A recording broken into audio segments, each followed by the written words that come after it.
সোসাইটির আসলে আমার কাছে আমাকে করা মানে আমার কাছে ক্ষমা চাওয়া উচিত বলে আমি মনে করি।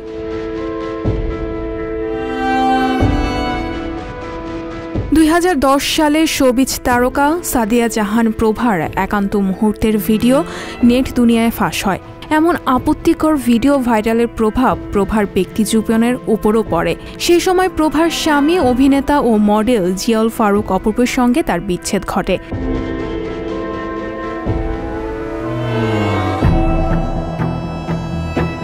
পুরো ঘটনায় ভিকটিম হন একমাত্র প্রভা। ব্যক্তিগত মুহূর্তের ভিডিও পাবলিক প্ল্যাটফর্মে প্রকাশের জন্য তার সাবেক প্রেমিক রাজীব আহমেদের বিরুদ্ধে নেওয়া হয়নি কোনো আইনি ব্যবস্থা।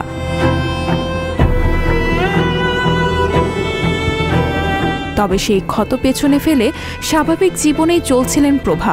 সম্প্রতি সেই ঘটনা মাথাচাড়া দিয়ে ওঠে। প্রায় ভুলে যাওয়া সেই ঘটনায় প্রভাকে আইনি নোটিশ পাঠিয়েছেন জয়নাল আবেদিন মাঝারি নামের কুমিল্লার এক আইনজীবী। তার দাবি, ১.৫ যুগ আগে সেই ভিডিও প্রকাশ ও স্ক্যান্ডালের বিষয়ে ভুল স্বীকার করে জনসম্মুখে এই অভিনেত্রীকে ক্ষমা চাইতে হবে।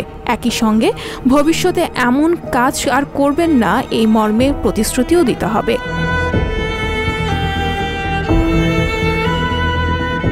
অথচ আইন আদালত দূরে থাক, কোথাও নাম পর্যন্ত এলো না ঘটনার মূল হোতা রাজীবের।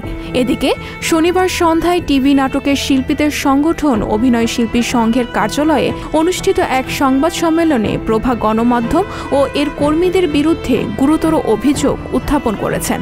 তিনি বলেন, একজন নামকরা সাংবাদিক তার গায়ে হাত দিয়েছিলেন, তবে সেই সাংবাদিকের নাম প্রকাশ করেননি তিনি। পুরো সংবাদ সম্মেলনে তিনি তার ব্যক্তি জীবন বিষিয়ে তোলার জন্য সাংবাদিকদের দায়ী করেন।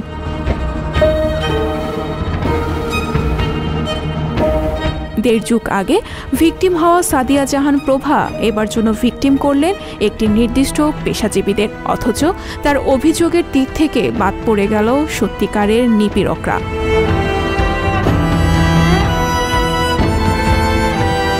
সঞ্চিতা শম্পা, সংবাদ প্রকাশ।